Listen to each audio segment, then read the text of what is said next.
diputadas, diputados,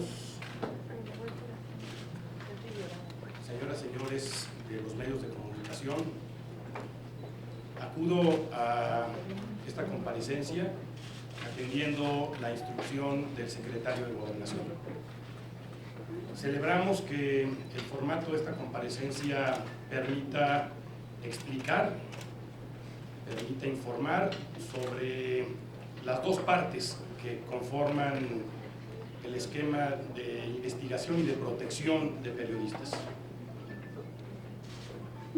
El sistema de protección está conformado en una parte por las tareas vinculadas con la Fiscalía, las Fiscalías y la investigación, y la otra parte es lo relativo al sistema de protección a periodistas y a personas defensoras de derechos humanos. Por ello, celebramos que en este formato podamos explicar y dar cuenta tanto la PGR como la Secretaría de Gobernación, además porque las áreas operativas de ambas instituciones trabajan todos los días de manera coordinada en este tema y en otros temas de derechos humanos muy relevantes también para el país, como el tema de los desaparecidos. Por ello, creemos que es importante, que es muy positiva esta presentación conjunta y la posibilidad de responder a sus preguntas también de manera conjunta.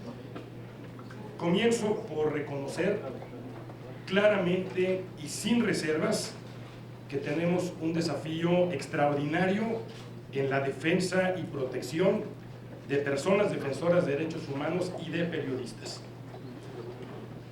inscrito en el reto de enfrentar la violencia que genera la delincuencia organizada en nuestro país. Habrá seguramente algunos casos excepcionales de agresiones, de violencia contra periodistas ajenos a la delincuencia organizada, pero el patrón común, la presencia permanente, está vinculada con el crimen organizado, con la delincuencia organizada. Y en ningún otro lugar del mundo, lo sostengo con toda seriedad, el crimen organizado tiene las ventajas y las oportunidades que tiene en México. Como en ningún otro lugar, una puerta de 3,000 kilómetros con el gran mercado de consumidores. Un mercado mayor que el del resto de los consumidores del mundo sumados.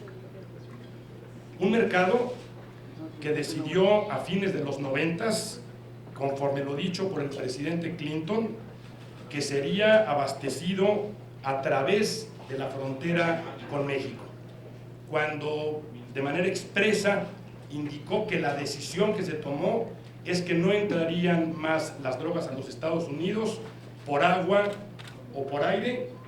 Lo que anunció es que se tomó la decisión de que entrarían por la tierra y la única posibilidad es esta frontera con México.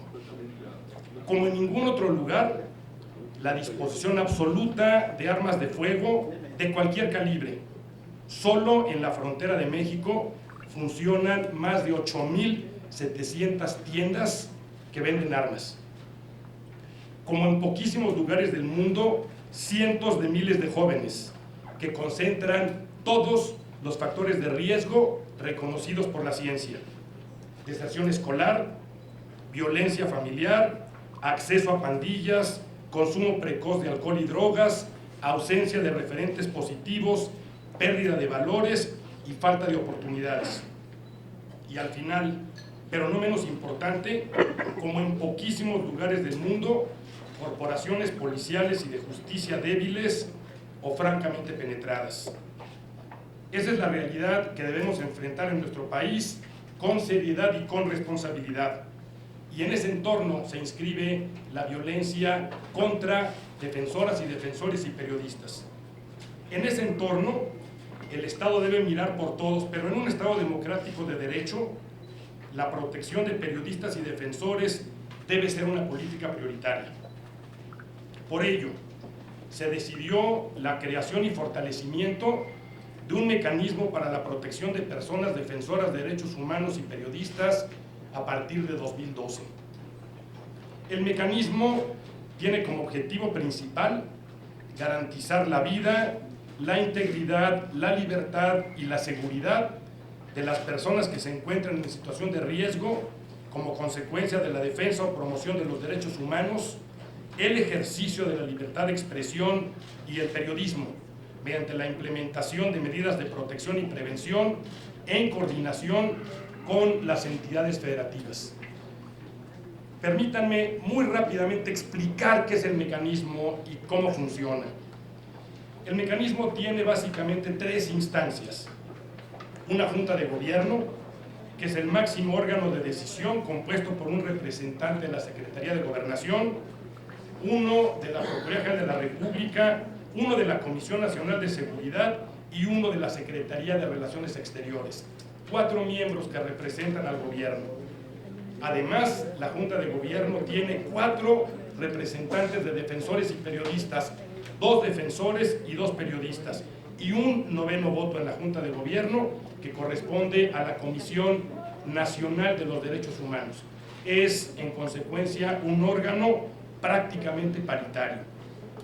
Además, están invitados con derecho a voz, sin voto, y se integran en la Junta de Gobierno un representante de cada una de las siguientes instancias: la Oficina en México del Alto Comisionado de Naciones Unidas para los Derechos Humanos, la Conferencia Nacional de Gobernadores, el Poder Judicial de la Federación y, de manera muy destacada, la presidenta de la Comisión de Derechos Humanos del Senado de la República, quien participa prácticamente en todas las sesiones, y el presidente de la Comisión de Derechos Humanos de la Cámara de Diputados, aquí presente, que también participa en las reuniones de la Junta de Gobierno.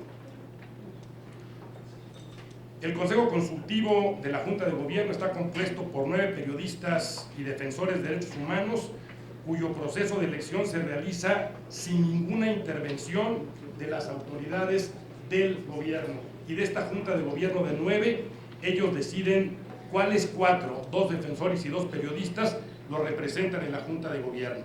Finalmente, una coordinación ejecutiva nacional, que es la instancia ejecutora de las decisiones de la Junta, compuesta por las áreas de protección y de prevención. A 4 años y medio de su creación, el mecanismo ha tenido, nos parece, avances.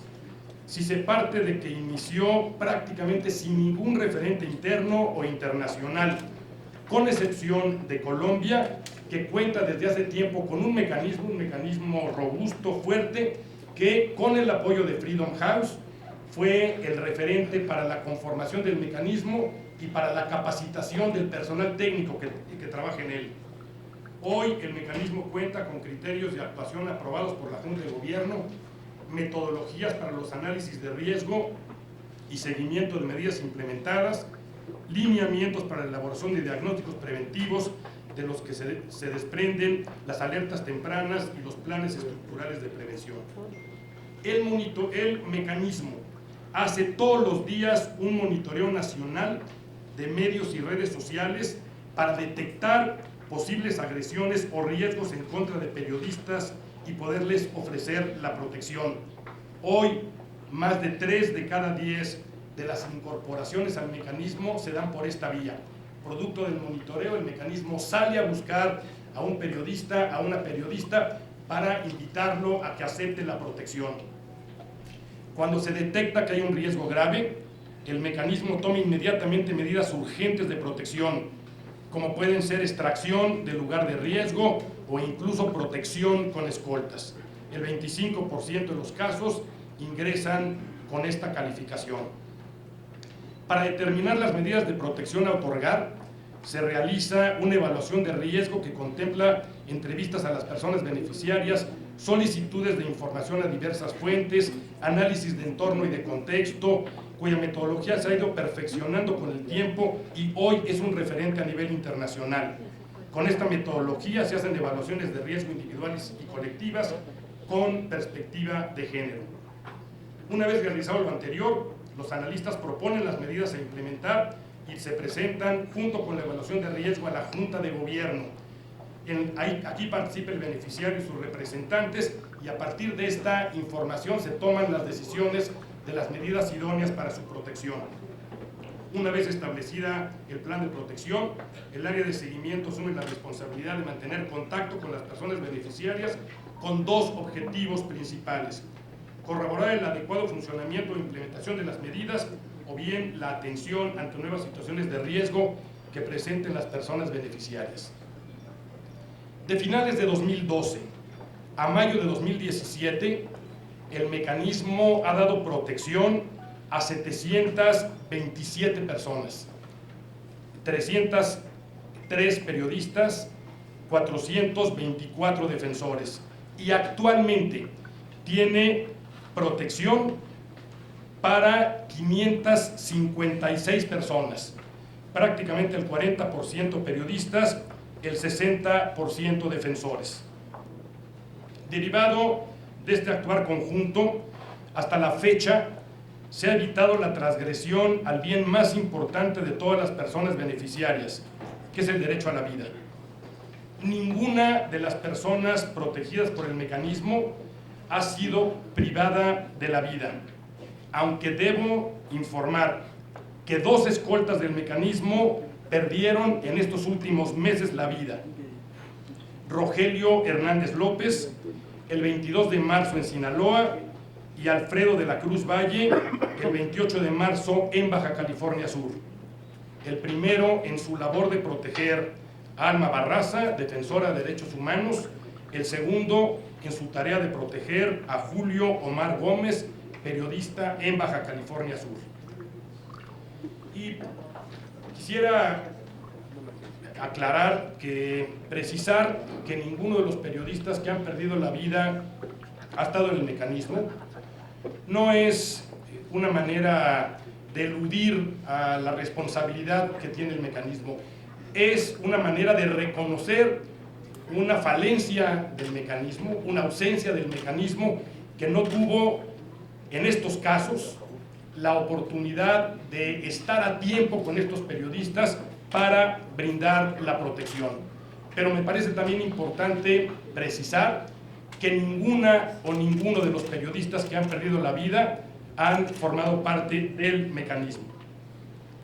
Los hechos suscitados a partir de marzo de este año han obligado a tomar acciones extraordinarias que involucran al Ejecutivo Federal y a todas las entidades federativas, quienes anunciaron las acciones por la libertad de expresión para la protección de periodistas y defensores en la sesión extraordinaria de la Conferencia Nacional de Gobernadores, y se refrendaron además los convenios de cooperación entre el gobierno federal y los gobiernos de los estados, que se fueron suscritos el 2 de junio de 2017. ¿Sí? Perdón, muchas gracias. Dentro del marco de las mismas acciones, se acordó crear unidades estatales de protección en cada entidad federativa. Estas unidades van a ser responsables del monitoreo de riesgos y agresiones en contra de periodistas o defensores de derechos humanos, para determinar la implementación de medidas de protección y para analizar posibles patrones que permitan llevar a cabo medidas preventivas. Además, van a coordinar y dar seguimiento con las instancias estatales correspondientes a la implementación de las medidas de protección para personas defensoras de derechos humanos y periodistas, que lo soliciten al gobierno del Estado, que el gobierno del Estado les ofrezca de oficio, o que el mecanismo federal solicite en colaboración medidas que involucren fuerza pública o alguna acción de estos estados. Y finalmente, estas unidades estatales de protección habrán de coordinar con el mecanismo federal acciones urgentes frente a situaciones de riesgo o de gravedad. Para la coordinación efectiva se está elaborando un protocolo que se aprobará en la próxima Conferencia Nacional de Gobernadores, y se trabaja en la formación del personal a nivel nacional y de los estados. Del 26 al 30 de junio, o sea, en los próximos días, habrá de llevarse a cabo la capacitación del personal asignado a las unidades estatales de protección. Como parte de las tareas de prevención, se acordó elaborar diagnósticos estatales en los que se refleje la situación actual de riesgo con respecto a la labor de personas defensoras de derechos humanos y de periodistas. También, como parte de las acciones de prevención, el mecanismo ha emitido alertas en los estados de Veracruz y Chihuahua. Esta última apenas firmada con el gobierno del estado y con el Poder Judicial, con el Poder Legislativo, el viernes de la semana pasada. Chihuahua nos parece que es un modelo de alerta temprana y plan de contingencia, un modelo que puede replicarse a otras entidades federativas porque representa la labor conjunta de personas de la sociedad civil y de las autoridades, asumiendo estas últimas el compromiso de actuar en todos los temas en los que, conforme a sus atribuciones, deban intervenir. Debe precisarse que un aspecto que resulta trascendental es la coordinación con los gobiernos de las entidades federativas en la doble labor del mecanismo, es decir, el enfoque de protección y la óptica de prevención. De este modo, podemos afirmar que el eje estratégico del mecanismo está enfocado, a partir de los esfuerzos que estamos haciendo inicialmente en Veracruz y ahora en Chihuahua, a acciones de prevención y la coordinación de acciones con otras instancias de gobierno, particularmente con la PGR, con la Fiscalía para la atención de delitos contra la libertad de expresión. También me parece importante destacar que el mecanismo trabaja de la mano con organizaciones defensoras de derechos humanos y con la Oficina del Alto Comisionado de Naciones Unidas para los Derechos Humanos, para de esta manera ir avanzando en los retos que tenemos pendientes. Y también hemos recibido apoyos de los gobiernos de la Unión Europea y de la Agencia de los Estados Unidos para el Desarrollo Internacional, USAID. Básicamente, estos apoyos que el mecanismo ha recibido desde hace poco más de 2 años y medio se refieren a las tareas de capacitación al personal técnico del mecanismo. Las tareas vinculadas con estos recursos, que son básicamente recursos de capacitación, han servido para que el personal técnico del mecanismo, podemos decir hoy, sea personal calificado para la elaboración de los análisis de riesgo, para que el mecanismo pueda responder con eficacia a las exigencias que tiene.